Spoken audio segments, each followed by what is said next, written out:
Presents.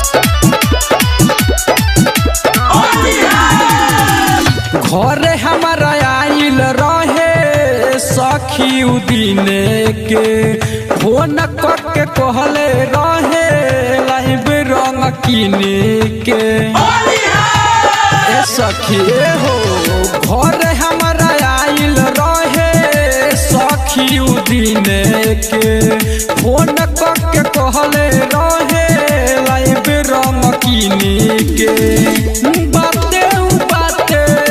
बोलाई के कि यार तन कोन डरल मन रहे बढ़ल लाइब हमके बोला के कि डलल बारंग हिला के कि डलल बारंग हिला के कि यार तन कोन डरल मन रहे बढ़ल लाइब हमके बोला के कि डलल बारंग हिला के कि डलल बारंग हिला के।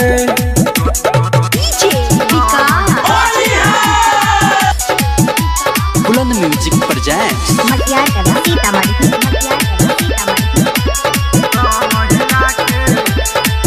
डीजे पकम रही लैले बा डाल के न रंग जहू डलले बा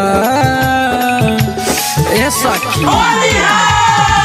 डीजे पकम रही लैले बा डाल के न रंग जहू डलले बा देह में पिचकारी सताई के कि यार तन कुना डरल मन रहे बढ़ल लाइब हमके बोला के कि डलले बा रंग हिला के कि डलले बा रंग हिला के कि यार तन कुना डरल मन रहे बढ़ल लाइब हमके बोला के कि डलले बा रंग हिला के कि डलले बा रंग हिला के।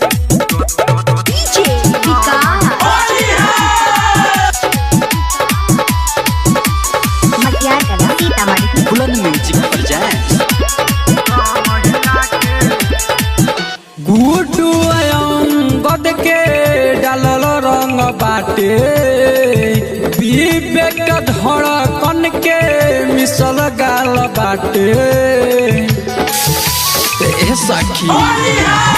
गुड्डू अंगद के डालल रंग बाटे विवेक धड़कन के मिसल गाल बाटे बुनेल पर कस के बोलाई के कि यार तन कोना डरल मन रहे बढ़ल लाइब हमके बोला के कि डलले बा रंग हिला के कि डलले बा रंग हिला के कि यार तन कोना डरल मन रहे बढ़ल लाइब हमके बोला के कि डलले बा रंग हिला के कि डलले बा रंग हिला के।